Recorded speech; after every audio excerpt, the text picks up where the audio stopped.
One way ANOVA, जैसे कि आपको पता है ये क्वेश्चन बहुत इंपॉर्टेंट है और 10 मार्क्स में हमेशा पूछा जाता है। लेकिन क्या पूछा जाता है इसके अंदर? न्यूमेरिकल पूछा जाता है। बट सम टाइम ऐसा भी होता है कि कई बार वन वे अनोवा आपको थ्योरेटिकल भी पूछ लिया जाता है। अब जब ये थ्योरेटिकल पूछा जाता है तो स्टूडेंट्स को पता ही नहीं होता है कि हमें इसे एक्सप्लेन कैसे करना है। इट मे पॉसिबल कि अगर ये थ्योरी में आपसे क्वेश्चन पूछा जा रहा है तो वो आपको 6 मार्क्स में पूछा जाएगा ही जाएगा, not less than that, right. तो इस वीडियो में हम बात करेंगे वन वे अनोवा की। तो अगर आप हमारे चैनल पे नए आए हैं तो सब्सक्राइब करें, बेल आइकन को जरूर दबाएं। और अगर फिर भी आपको कोई डाउट रह जाता है तो आप हमें इस फोन नंबर पे कॉल कर सकते हैं, टेलीग्राम चैनल पे भी व्हाट्सएप कर सकते हैं।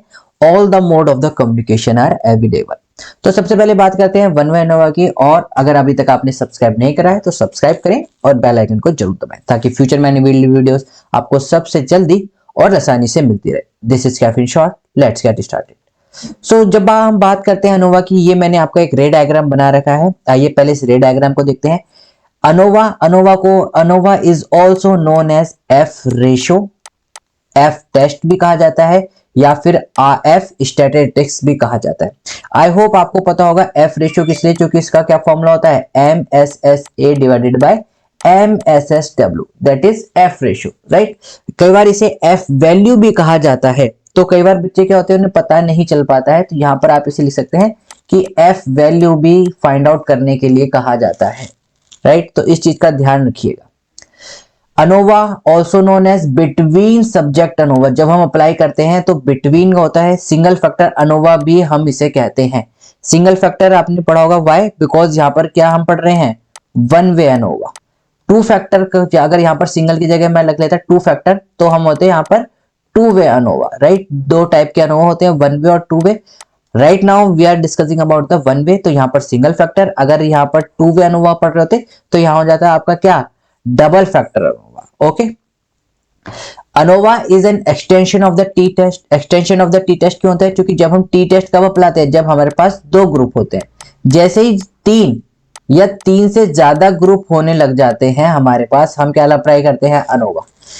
टी टेस्ट में भी हम डिफरेंस बिटवीन द मीन निकालते हैं और अनोवा में भी डिफरेंस बिटवीन द मीन निकालते हैं। इस चीज का याद रखना। टी टेस्ट भी क्या होता है, difference between the mean of the sample. जब दो ग्रुप है तो हम टी टेस्ट लगाएंगे, लेकिन जैसे ही दो से ज्यादा यानी कि तीन या तीन से ज्यादा ग्रुप है तो हम क्या लगा देंगे, आपका अनोवा लगा देंगे। इसलिए it is commonly known as the extension of the T test. Deals with the variance, आपका वेरिएंस से डील करता है ये टी टेस्ट भी, आपका वेरिएंस से भी डील करता है। अनोवा में वेरिएबल कौन कौन से होते हैं, दो वेरिएबल होते हैं आपके, इंडिपेंडेंट और dependent. ANOVA used for more three और मोर देन थ्री ग्रुप, जो कि मैंने अभी आपको बताया। ANOVA is also used to test the mean difference between the, और किसकी बात कर रहा है, किसके बीच की बात कर रहे हैं, सैंपल्स के बीच की बात कर रहा है कि हम मीन डिफरेंस कहां का निकालेंगे, सैंपल्स के बीच में।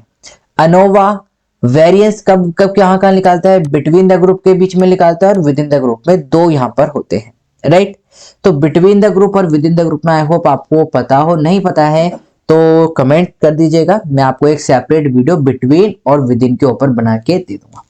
नेक्स्ट हम इसकी बात करते हैं यहाँ पर अजप्शन ऑफ द अनोवा। ये क्वेश्चन भी आपसे बहुत बार पूछा गया हुआ है कि what are the assumption of ANOVA. आपसे 8 मार्क्स में न्यूमेरिकल पूछ लेगा, 2 मार्क्स में ये पूछ लेगा, या फिर 7 मार्क्स में आपका न्यूमेरिकल पूछ लेगा और 3 मार्क्स में ये पूछ लेगा। तो you have to know what is the assumption of the ANOVA. ये पूरी वीडियो आपके लिए बहुत इंपॉर्टेंट होगी। 95% आपसे क्वेश्चन यहां से आएंगे ही आएंगे अगर वो अनोवा में है। तो इस वीडियो में आपके सारी थ्योरी जो अनोवा से पूछी जा सकती है आपके एग्जाम में, वो यहाँ पर आपको सारी चीज मिलेगी। वीडियो में बने रहिए। वीडियो अच्छी लग रही है तो सब्सक्राइब करें, बेल आइकन को जरूर दबाएं। देखिए, जब हम बात करते हैं what are the assumption of the ANOVA, there are mostly 3, but यहाँ पर मैंने 4 लिख दिए हैं, उसके बारे में हम बात करते हैं। सबसे पहला जो आपका अजप्शन होता है, अजप्शन ऑफ द इंडिपेंडेंस। क्या अजप्शन होता है, the observation are the random and the independent sample from the population. ये क्या बता रहा है, ये आपको बता रहा है बायसनेस को खत्म करने के लिए, या फिर हम जो टर्म यूज करते हैं अनबायस, यानी कि हमने जो रैंडम सैंपल चूज करा है, जो हमने सैंपल चूज करा है वो क्या है, रैंडम है और इंडिपेंडेंट है एक दूसरे के ऊपर पॉपुलेशन से। सेकंड जो आपका अजप्शन होता है, assumption of the normality. Normality क्या होता है, the distribution of the population from which the sample are selected are the normal, यानी कि जो हमने पॉपुलेशन सिलेक्ट करी है सैंपल की, वो किसको फॉलो कर रही है, आपकी एनपीसी को फॉलो कर रही है। अब एनपीसी क्या होता है, आपका नॉर्मल प्रोबेबिलिटी कर्व को वो क्या कर रही है, फॉलो कर रही है, राइट। थर्ड आपका ऑप्शन होता है homogeneity of the variance. Homogeneity of variance क्या होता है, the variance of the distribution in the population are equal. Variance means अगर कोई एरर है तो एरर भी आपकी क्या हो रखी है, नॉर्मली डिस्ट्रीब्यूटेड हो रखी है। ये क्वेश्चन आपका किस में पूछा गया था, ये क्वेश्चन आपका यूजीसी में पूछा गया हुआ था, राइट। इस चीज का भी याद रखना है कि कई बार वो पूछ लेता है कि पॉपुलेशन के साथ साथ क्या एरर भी नॉर्मली डिस्ट्रीब्यूटेड होनी चाहिए। यस, एरर भी आपकी नॉर्मल डिस्ट्रीब्यूशन या फिर एनपीसी में नॉर्मली डिस्ट्रीब्यूटेड होनी चाहिए। ऐसा नहीं हो कि किसी पार्ट में एरर बहुत ज्यादा आ रही है, किसी पार्ट में बहुत कम आ रही है। ऑल्थो जो अनोवा होता है वो किसके लिए यूज कर जाते हैं, टू मिनिमाइज द एरर, की जो बहुत ही सुटेबल, मतलब बिल्कुल ही जो एरर हो रही है उसको बिल्कुल minimise part of the error को फाइंड आउट करने के लिए होता है। यानी कि बहुत ही छोटी सी एरर है उसको हमें निकालना है, राइट। तो इस चीज का भी आपका ध्यान रखना है। जो आपकी जो क्या कह रहे हैं हम, एनपीसी जो फॉलो कर रहा है, एरर भी आपकी नॉर्मल डिस्ट्रीब्यूशन में होनी चाहिए, पॉपुलेशन भी आपकी नॉर्मली सिलेक्टेड होनी चाहिए और रैंडमली सिलेक्टेड होनी चाहिए। The data are the continuous not discrete. इस चीज का भी आपको याद रखना है कि डाटा क्या है, कंटिन्यूअस। कंटिन्यूअस मींस कि it can take any value, right. क्योंकि देखिए जरूरी नहीं है कि आप उसको किसी भी फॉर्म में ले सकते हैं, जो डाटा है उसकी कोई भी वैल्यू हो सकती है, तभी that is in the form of the normally. तो दीज आर द ऑप्शन, ये भी आपसे पूछ लेते हैं। मेरिट आपसे पूछ लेता है बहुत बार, what are the merits of the ANOVA. What are the merits, आइए देखते हैं। It is improve technique over the T test और the Z test. T test और जेड टेस्ट से इंप्रूव टेक्निक है जो इवेल्युएट करती है दोनों टाइप ऑफ वेरिएंस के बिटवीन और विद इन। दो टाइप के वेरिएंस होते हैं आपके, विद इन और बिटवीन। ये मैं आपको पहले भी बता चुका हूं, फिर भी डाउट है कमेंट सेक्शन कर दीजिएगा, मैं आपको सेपरेट वीडियो बना के दे दूंगा। रोबस्ट डिजाइन पर ये अप्लाई हो सकता है ANOVA, right. Why, because it contain 3 और more than 3 plus group, right. तो जितना आपका डिस्ट्रीब्यूशन फैला हुआ है, रोबस्ट है, उतने ज्यादा ये उस पर अप्लाई करा जा सकता है with in A simultaneously period of the time. Increase statistical power, why, because यहां पर देखिए क्या रहता है, क्योंकि ये लॉन्ग प्रोसीजर है, राइट। आप देखोगे प्रोसीजर काफी लॉन्ग है, तो बहुत सारे जो सैंपल्स हैं उनको एक ही बार में कैलकुलेट कर सकता है, that is increase statistical power. Very statistical power मतलब बहुत ज्यादा क्या रहती है, इसकी जो पावर ऑफ द टेस्ट है काफी ज्यादा है। पावर ऑफ द टेस्ट मतलब कि अगर आप देखोगे टी टेस्ट हम 2 पे लगा पा रहे हैं, ये 3 पे लगा पा रहे हैं, तो ऑब्वियसली इसकी जो पावर होगी, as compare to the T test, वो क्या होगी, बहुत ज्यादा ज्यादा आपकी क्या रहेगी, हाई रहेगी, राइट। और अगर हम इसकी बात करें तो ये बहुत ज्यादा सिंपल प्रोसेस है। आप देखोगे कि normally even by hand you can calculate the ANOVA, right. Reduce the experimental error to a great extent. जो कि आपके एक्सपेरिमेंट में एरर हुई है उसको मिनिमाइज कर लेता है। मिनिमाइज कैसे कर लेता है, अगर आपको ध्यान हो तो मैंने आपको करवा रखा है। सबसे पहले ही इसका जो पार्ट होता है that is CX, that is कि जो आपकी एरर हुई है, right, correction of error, correction term जिसे हम कहते हैं, अगर आप कह सकते हैं उसे हम क्या कहते हैं, CX, that is your correction term. यानी कि हम पहले ही पार्ट में क्या निकाल लेते हैं कि जो हमारी एरर हुई है उसको हम पहले ही पार्ट में निकाल लेते हैं। फिर आपके हर पार्ट में से अगर मैं आप देखिए कोई भी आपका राइट प्लस रॉन्ग है, ये आपका आंसर बनेगा। अगर मैं आपका राइट कब आएगा, जब मैं आपका आंसर में से रॉन्ग पार्ट निकाल लूंगा। तो जो हमारा आंसर आ रहा होता है उसमें से हम क्या माइनस करते चलते हैं, एरर माइनस करते चलते हैं। तो यानी कि हमें जो आंसर मिलेगा वो राइट मिलेगा, या फिर आप कह सकते हैं करेक्ट पार्ट मिलेगा। और यही तो हम अनोवा में करते हैं। अगर आपने मेरी वीडियोस नहीं देखी हैं तो जाइए देखिए, अनोवा आपको बाय हैंड कैलकुलेट हो सकता है with in a fraction of the 15 to 20 minutes, right. अगर आप ज्यादा प्रैक्टिस करोगे तो आप 10 मिनट के अंदर भी उसे सॉल्व कर सकते हो, ठीक है। तो एक्सपेरिमेंटल एरर को बहुत ज्यादा रिड्यूस करने में एनोवा का हाथ रहता है। वी कैन रिड्यूस और इंक्रीज सम ट्रीटमेंट, कुछ ट्रीटमेंट को हम कम भी कर सकते हैं और बढ़ा भी सकते हैं, राइट। कि इसको अगर मैं रिड्यूस कर रहा हूं तो उसका इफेक्ट कहां पर ज्यादा पड़ेगा, इस इफेक्ट को मैं कम कर रहा हूं तो उसका क्या कॉज रह सकता है। Suitably for a laboratory experiment, किसके लिए सुटेबल है, लेबोरेटरी एक्सपेरिमेंट के लिए बहुत ज्यादा सुटेबल है। तो दीज आर द मेरिट। अब देखिए मेरिट देखिए तो डिमेरिट भी दे सकते हैं, या फिर आप उसे क्या कह सकते हैं, लिमिटेशन भी कह सकते हैं। If null hypothesis is rejected, we know at least one group differ from the other, but with a one way ANOVA in multiple group it may difficult to determine which group is different। अब देखिए चूंकि मैंने कहा यहाँ पर आपके पास 3 group है A B C, अब नल हाइपोथेसिस रिजेक्ट हो गया। अब नल हाइपोथेसिस रिजेक्ट हो गया यानी कि difference between the mean reject हो गया है, मीन ऑफ द ग्रुप हम लिखते हैं राइट नल हाइपोथेसिस में कि difference between the mean of the group is something right. अगर वो रिजेक्ट हो गया है तो अब हमें ये नहीं पता चल रहा है कि ए की वजह से बी पे रिजेक्ट हो गया है या बी की वजह से सी पे रिजेक्ट हो गया है या फिर ए की वजह से सी पे रिजेक्ट हो गया है।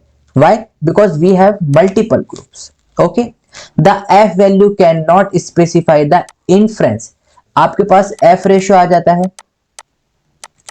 अब एफ रेशियो जो हमारे पास आ गया उसका जो स्पेसिफिक इन्फ्रेंस होता है वो आप पर्टिकुलर स्पेसिफाई नहीं कर सकते। आप बता सकते हैं कि this particular value show the difference in between the mean of the group is this in this, but which group right, what does that significance, जो उसका वहां पर स्पेसिफिक जो सिग्निफिकेंस होता है वो आप वहां पर नहीं बता सकते। Therefore, for complete ANOVA, the t-test is followed for specifying the statistical inferences, right? कि t-test को हमें फिर देखना पड़ता है कि because t-test क्या है उसका बेसिक वर्जन है, एक्सटेंडेड वर्जन क्या है उसका ANOVA, राइट? तो हमें t-test से इसको क्या करना पड़ता है, स्पेसिफाई करना पड़ता है स्टैटिकल इन्फ्रेंस के लिए। assumption need to be fulfilled to apply to ANOVA। Assumption fulfil होने चाहिए। अजप्शन कौन कौन से होते हैं अभी मैंने आपको बताया था, एनपीसी का आपको फॉलो होना चाहिए, जो सैंपल है वो रैंडमली सिलेक्टेड होना चाहिए, होमोजेनिटी होनी चाहिए, जो डाटा है वो आपका क्या होगा, वो आपका कंटिन्यूअस होगा, डिस्क्रीट नहीं होगा। ओके, 4 अजप्शन अभी हमने पढ़े। Design is not suitable if the experimental unit are not homogeneous. अगर होमोजीनियस मीन्स अगर वो सिमिलरिटी नहीं है, मीन्स कोई डाटा हमने लिया दिल्ली से ले लिया, फिर कुछ डाटा हमने ले लिया बेंगलोर से, कुछ डाटा ले लिया हमने पाकिस्तान से, तो ये क्या है आपकी होमोजेनिटी नहीं है। तो जो हम एक्सपेरिमेंट यूनिट होनी चाहिए वहां पर कुछ ना कुछ उसके अंदर सिमिलैरिटी होनी चाहिए। Design is not much efficient and sensitive as compare to the other. जो हम डिजाइन इसका करते हैं राइट, वो इतना ज्यादा एफिशिएंट नहीं हो पाता है और ना ही इतना ज्यादा सेंसिटिव होता है as compare to the ANOVA. अब अनोवा नहीं है तो उसके बाद हम इसका क्या करते हैं, अनकोवा करते हैं, फिर मनकोवा करते हैं। ये इसकी और ज्यादा प्रोसेस है, राइट, मींस कि इसके ऊपर वाले प्रोसेस है, जैसे टी टेस्ट, फिर अनोवा, फिर अनकोवा, फिर मनकोवा, राइट। तो इसी तरीके से और भी ज्यादा प्रोसेस है जो हम इसके लिए क्या करते हैं, अप्लाई करते हैं। Local control is completely neglected. जो हम लोकल उसमें कंट्रोल रखते हैं वो क्या कर जाता है, बिल्कुल नेग्लेक्ट करा जाता है। It is a time consuming process, क्योंकि मैंने आपको बताया अगर आप देखोगे कि 15 to 20 मिनट्स लग रहे हैं, राइट। तो अगर आप बाय हैंड कर रहे हो तो it will take time, plus the more it will take the time, the more chances of the error that it will become slightly wrong, right. जितना आप टाइम ले रहे हैं किसी क्वेश्चंस को करने में, जो क्या रहता है कि साइकोलॉजी कहती है कि उतने ही चांसेस आप बढ़ जाते हैं कि आप उस क्वेश्चन को गलत करोगे। ओके, क्योंकि कहीं ना कहीं आपका माइंड फिर आपको रॉन्ग सिग्नल भी भेजने लग जाएगा कि हाँ ये आंसर या फिर ये answer might be possible the solution of this question. Okay, तो it is a time consuming and require the knowledge and the skills of the arithmetical operation. आपने देखा होगा कि जो हमने अगर अनोवा करा है पूरा, उसके अंदर 8 से 9 स्टेप हैं, बहुत ज्यादा आपको स्क्वायर करना पड़ रहा है, राइट। तो सारी क्या चीजें हैं, वो अर्थमेटिकल ऑपरेशन को आप क्या कर रहे हो, उसमें अप्लाई कर रहे हो, as well as the high vision for the interpretation of the result. और जब आप रिजल्ट को इंटरप्रिटेशन करते हो तो उसके लिए भी बहुत ज्यादा आपको हाई स्किल्स होने चाहिए। तो ये सारी चीजें थी आपकी अनोवा को लेकर। फिर भी अगर आपको कोई डाउट है तो आप कमेंट कर सकते हैं, टेलीग्राम पे पूछ सकते हैं, व्हाट्सएप पे पूछ सकते हैं। वीडियो अच्छी लगी है या कुछ भी आपको नॉलेज इस वीडियो से प्राप्त हुई है तो सब्सक्राइब करके जरूर जाएं। ऐसी मजेदार वीडियो के लिए हमारे चैनल को सब्सक्राइब करें। We will meet in the next video. Till then keep smiling, keep gathering lots of memory. This is caffeine shot. Have a great day. Thank you all.